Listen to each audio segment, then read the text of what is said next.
weddings, they're always exciting. There's a lot of anticipation. There's build up to the event. There's discussions. There's decisions to be made. There's a lot of crying. There's the great suit debacle of the year. But we made it here. We're all here. It's finally here. And there's a reason that weddings are a happy moment and a time to get together like this. Marriage, it's a wonderful arrangement. It's a blessing that's given to us by Jehovah God. Now, He created this for our happiness. And we know that He's looking down on you today with great delight, seeing two of His faithful servants, Taylor and Savannah, standing here, getting ready to be united as one. So let's start off by looking at this arrangement and why we can say that Jehovah created marriage for our happiness. If we go to Genesis chapter 2, we can see why and how Jehovah instituted this. Now, Adam, he was put in the perfect paradise, remember. He was given the job of naming the animals. And remember, he started to look at the animals and realize that they had they had mates, but he had none. And Jehovah, he saw this, and he saw his loneliness. So in Genesis chapter 2, verse 18, notice what Jehovah God said. He said, "It is not good for the man to continue to be alone. I am going to make a helper for him as a complement for him." If you go down to verse 21, it says, "So Jehovah God caused the man to fall into a deep sleep, and while he was sleeping, he took one of his ribs and then closed up the flesh over its place. And Jehovah God built the rib that he had taken from the man into a woman, and he brought her to the man." So Jehovah puts Adam into a deep sleep, and whether Adam knew what was about to happen, we don't know. The scriptures don't say. But Jehovah created that first woman. He created Eve. And so Adam, he woke up. Maybe he was going about his business for the day. And verse 22, though, says that Jehovah brought Eve to Adam. So Taylor, can you relate to that moment that Adam was feeling? Shannon walking down that aisle. He brought Savannah to you. Were you excited? You can be excited. Let me give you a little advice. Don't hesitate when someone asks you if your wife is beautiful. Don't hesitate. Okay. So do you approve of Savannah? All right, good. Well, Adam, he approved of his wife too, and he was probably just as excited as you are today, if not even more so. In fact, if you look at verse 23, you can imagine the joy and happiness that Adam felt seeing Eve for the very first time. He said, "This is at last bone of my bones and flesh of my flesh." And Jehovah, he still wants married people to be happy. He wants it to last. In verse 24, he says, "That is why a man will leave his father and his mother, and he will stick to his wife, and they will become one flesh." So that union is intended to be a permanent bond. Jehovah knows your marriage will not only be happy today, but it can be a lasting source of happiness for you on into the future forever. And we're going to examine just how that can happen. Now, many today, they look at marriage as kind of like a magical thing that's going to bring them the answers to all of their problems. Companionship, intimacy, friendship, all these things. But have you heard the saying that you can only get out of something what you put into it? Well, to illustrate that, I have a little box here that I'm going to give you guys. Now, your marriage is like this box, okay? It's beautiful and it's pretty on the outside, right? And it's full of just wonder. You don't know what's going to happen. But you know what? You open up this box, and it's empty. Just like your marriage is at this moment. Your marriage is just beginning. And so you cannot get out of something what you haven't put into it. There's nothing in there yet. So you have nothing in there now, but we're going to consider some things that you can do to add to your marriage, to invest in that, so that you can receive all the good things that you can get from this union. Now, an honorable Christian marriage, it starts with Jehovah. He is a God of love and a God of happiness. And a successful marriage will have these same qualities, love and happiness. But how do you two gain only love and happiness? Not only those, but the other things that come from a successful marriage. Well, it starts by putting Jehovah first in your life, and you have to listen to his advice. Are you two going to promise to do that? Say yes. If you won't, there's no point in going on. Okay. So Ecclesiastes says a threefold cord cannot be quickly torn apart. I know you've seen this illustration before, but we're going to go through it again. Okay? So if you have these two cords, we'll have, let's see, the blue one is Taylor, pink one is Savannah. And so you see many today, they form this marriage with these two. And they just kind of go round and round and round. They just can't come to an agreement. There's something in the world happens and it just kind of pulls apart and is quickly undone. Now, if you take Jehovah, though, and you put that in there, Jehovah's the white one, and you start to form your marriage around Jehovah, it becomes a very tight bond, very tight-knit, that nothing's going to pull apart. So when that world starts pulling on it, it's not going anywhere. It's going to stay together, okay? Now, I have one done that I'll give you guys, so you don't have to wait for me to braid all this for you up here, but that'll be yours to take home as a keepsake. And always remember to build your marriage around Jehovah. That's the only way it will be successful.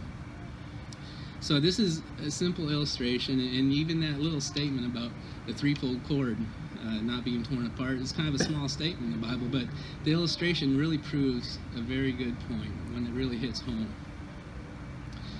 Now, we can trust Jehovah's advice because he created us. He created the marriage arrangement, and so he knows what we need more than we do ourselves, even in marriage. In order to follow his advice, there are actually 3 things that you need to do, okay? So the first thing is you need to study the Bible together. You have to find out what Jehovah's advice is for your marriage. And the second one is you have to pray together. Ask him for his blessing on your marriage and the direction that you guys need to go as a couple. Whenever something comes up, be sure to go to him in prayer and ask for that guidance. And number 3 is you need to worship him together. When you two sit down and you do your study and go over these things and you see the love that each of you have, not only for each other, but most importantly for Jehovah, you'll really appreciate the other person more and more. Now, you do all 3 of these things, you do them by yourself, they're all very successful. You'll have benefits, but you do them together, and it's not only going to draw you two closer together, but it's going to draw you both closer to Jehovah. And so never forsake that. Always keep that first in your life. And so along those lines, let me explain this little box here. So this is something you can use in your family worship each week, okay? Now, throughout the week, when you see your mate do something that's nice for you, that reminds you of just how much they appreciate Jehovah and they put you first in their life, you can put a little bead in there for them, okay? And then at the end of the week, I want you to take this out in your family worship and try and pull out each bead and tell your mate why you put that in there, okay? So you two are here today together. You're happy. You love one another. So I think you each get a bead, right? And Jehovah, he's the one that brought you guys here, right? So he gets a bead too. So there's your start. So now you have something in your marriage, and you're starting off good. Now there's only one rule in this. You can't put your own beads in, okay? You can only put the beads of your mate or one for Jehovah. Now remember, we said that this is an honorable marriage, and it starts with imitating Jehovah's love and happiness. Well, you both love each other right now, so that's a wonderful thing. And hopefully this will continue to blossom and become an even stronger love. But at this point, we're going to move on to what each of you can do individually in this marriage to make it a success. We're going to discuss just how you fit into this new arrangement in your life. And we're going to start with Taylor, since Jehovah made you the head of the family. Now, a good Christian head, he will use sound judgment that is based on the scriptures. That means you will take the lead in a loving, kind way, just like your example and your head, Jesus, would deal with you. Now, in the world, people tend to think that taking the lead in the family means providing materially for them, or maybe they're the emotional rock in the family. And those are things that a Christian wife can certainly expect from her head. But Taylor, for a Christian head, that means not only supplying those things, but more importantly, you need to take the lead in the spirituality of the family. You need to make sure you're both right there with Jehovah. You will be responsible for everyone in your family and their spiritual well-being. Now, that can seem like a lot to handle, and from getting to know you, you seem like you can handle a lot of responsibility. You seem to keep it pretty even no matter what's going on. In fact, Savannah's told me numerous times how well you've kept things together when things are coming up. And you know, Savannah, she can get a little amped up at times, so you're perfect together. You do a good job of keeping her grounded and keeping her balanced when those things come up. But Taylor, no offense, you ain't seen nothing yet. The load that the load that you're going to have is going to become very heavy at times. It might be a case where you have maybe a large bill to pay and you're trying to figure out how you're going to do that. And then maybe you're overwhelmed with congregation responsibilities. And then maybe an illness hits a loved one and you're just getting pounded on and pounded on. And then Savannah, she's going to try to do something nice for you. So she pulls out your favorite shirt and goes to iron it. There's a big hole in it. She burns a hole right through it. What are your next words, Taylor? See, the point here is that even when things are at their worst, you must continue to love your wife. Deal with her in a loving way. There are no excuses. And that's hard. But do you know why we have to do that? It's because you have an example in Jesus, and that's what he did. So let's look at his example. Let's go to Ephesians chapter 5. And we're going to look at some examples here of Jesus and how we can apply them. We're going to look at Ephesians chapter 5 and verse 25. It says, "Husbands, continue loving your wives just as the Christ also loved the congregation and gave himself up for it." So imitating Jesus' example requires that husbands love their wives. But the point here is that marital love, it would be so strong that either mate would be willing to give their life for the other if the need arose. Now, if she put a hole in your shirt, that might be the last thing you want to do at that moment. But remember, love never fails. So let's consider your head, Taylor. Let's look at Jesus and some points we can bring out from him. Think how Jesus, he unselfishly put others first.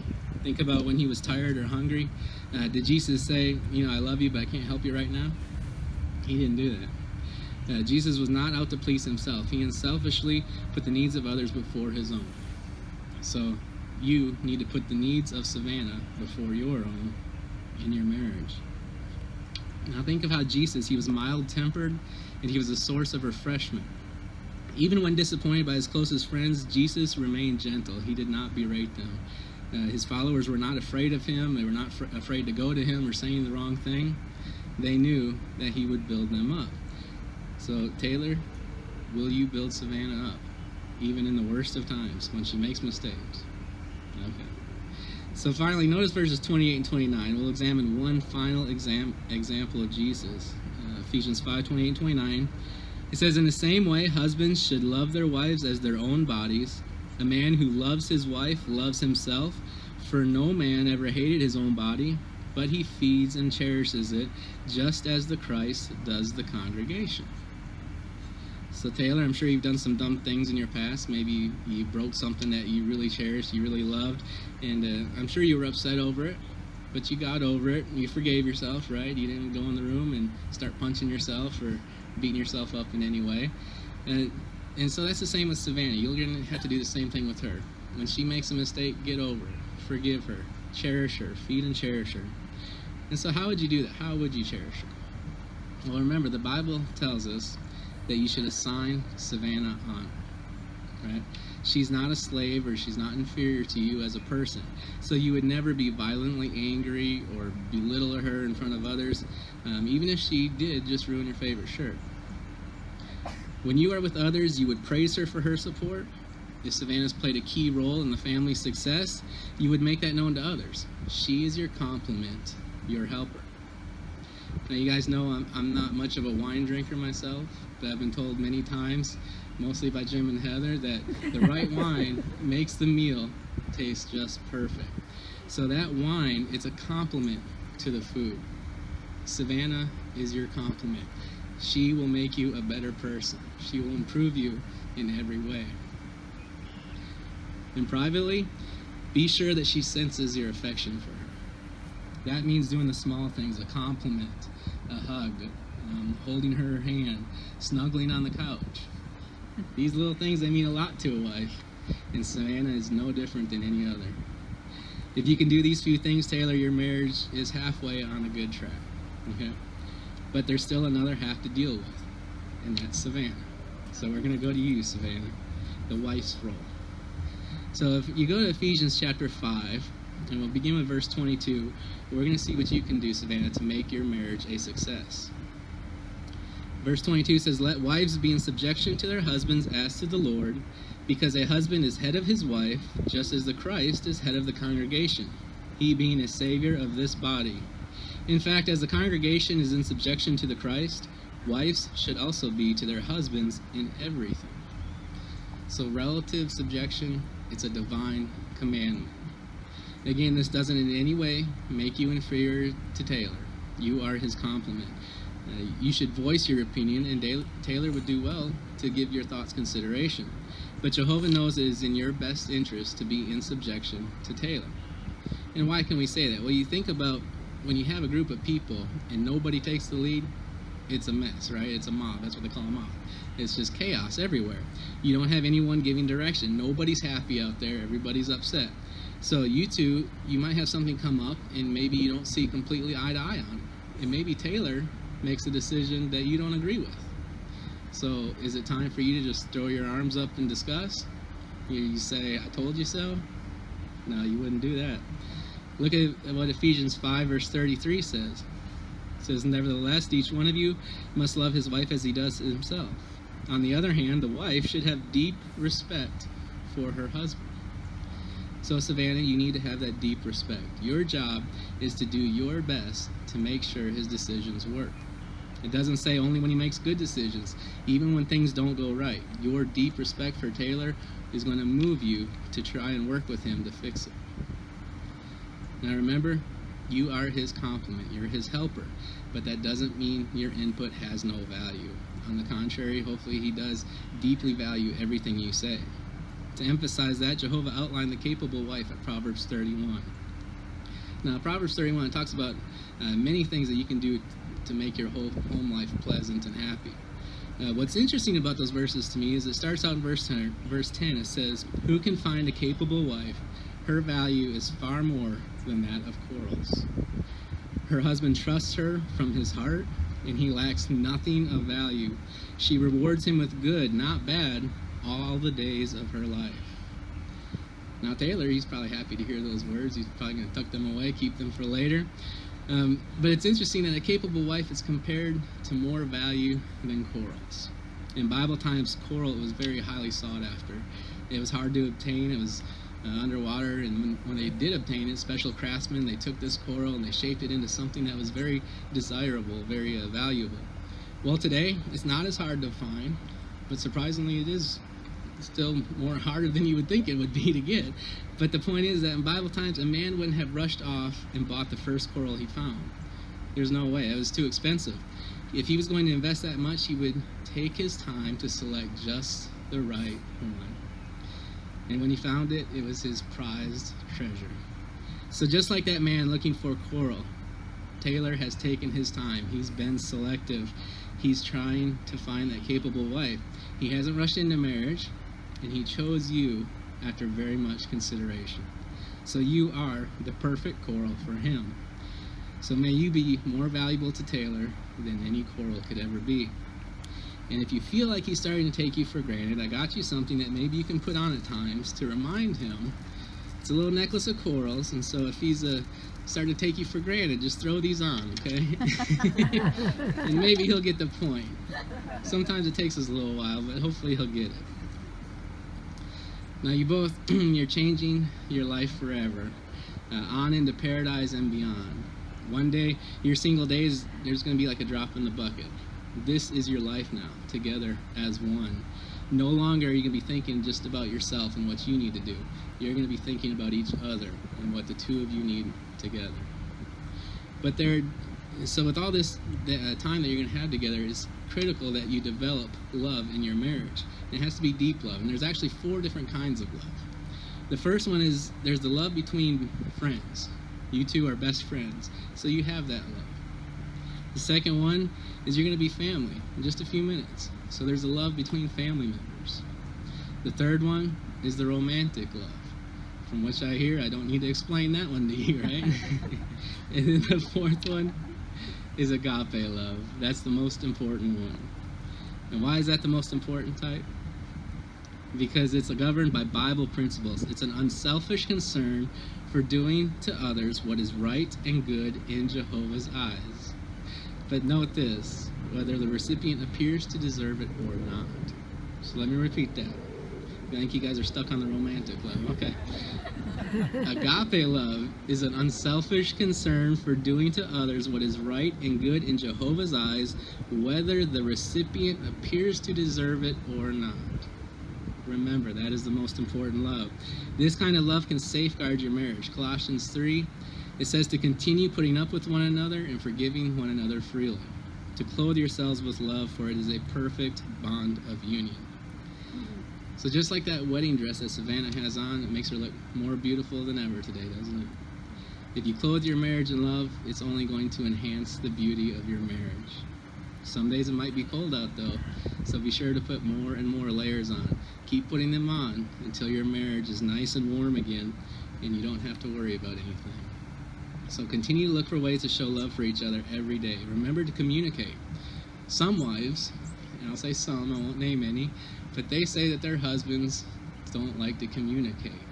They don't like to have conversations. Now, you probably don't have the problem because pretty much all you guys have been able to do up until now is talk to one another. So you guys are probably good at that, but don't let that fade as time goes on. Set aside time each day to talk to each other. Maybe Savannah has a stressful day. Take the time to really listen, which I know you do now, and a few kind words that can go a very long way. In fact, I have some kind words from each of you I'd like to share at this time. And I asked both of you what you appreciate about each other, and this is what you had to say. Now, you both gave me these long books, so I'm going to try and condense some of this sappy stuff, and so that we can get out of here in time. Now, Taylor, Savannah says this, that no matter what, you can always make her smile and laugh, even when you're irritating her. You help her to be the best person she can be. She appreciates your love for Jehovah, the way you help her grow spiritually. How you accept her for her, you put up with her, which can be very hard at times. Those are her words. You're mild-tempered and forgiving, and you care about what she has to say. You really listen to her. So you're doing a fine job, Taylor. Now, Savannah, this is what Taylor had to say. He loves how loving and giving you are, how you care for those in need, bringing them flowers, or doing something to help ones through a hard time. He loves how spiritual and outgoing you are, and he loves how adventurous you are, and he can't wait to have those adventures with you. So it sounds like you're already doing many of the things to make your marriage a success. But continue to do so. Continue to show kindness in the little things. These compliments and small displays of affection, continue to do them every day. Be sure that each of you know how much the other one cares for you. Every marriage has its ups and downs, even yours will at times, but remember that love never fails. I'll end with this last thought. Your marriage will be as strong as the love each of you have for Jehovah. If that love fades, or your love and respect for each other fades, your marriage will also fade. So work hard to make sure that that never happens. All right, so now I have some questions for the two of you.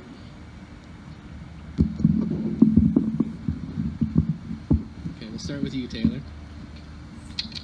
Do you, Taylor Daniel Singh, in the presence of Jehovah God and these witnesses, take Savannah Marie Rowland to be your wedded wife, to love and to cherish, in accordance with the divine law, as outlined in the Holy Scriptures for Christian husbands, for as long as you both may live?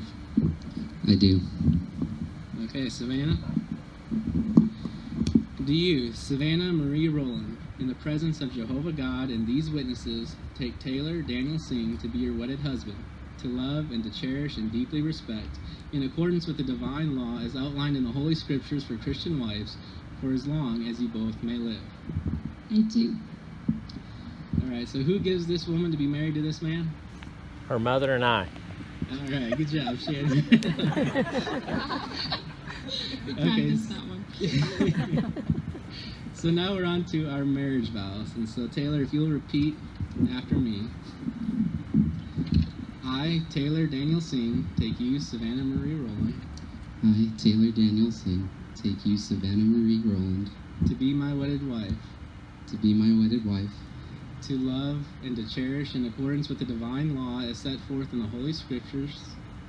to love, and to cherish, to love and to cherish, in accordance with the divine law, in accordance with the divine law, as set forth in the Holy Scriptures, as set forth in the Holy Scriptures, for Christian husbands, for Christian husbands, for as long as we both for as long as we both shall live together shall live together on earth, according to God's marital arrangement. according to God's marital arrangement.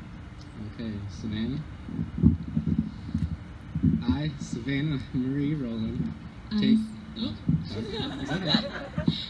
Savannah Marie Rowland, Take you, Taylor Daniel Singh, take you, Taylor Daniel Singh, to be my wedded husband, to be my wedded husband, to love and to cherish and deeply respect, to love and to cherish and deeply respect, in accordance with the divine law, in accordance with the divine law, as set forth in the Holy Scriptures, as set forth in the Holy Scriptures, for Christian wives, for Christian wives, for as long as we both shall live together on earth, for as long as we both shall live together on earth, according to God's marital arrangement. according to God's marital arrangement. All right. So if you have rings at this point, you can put the rings on.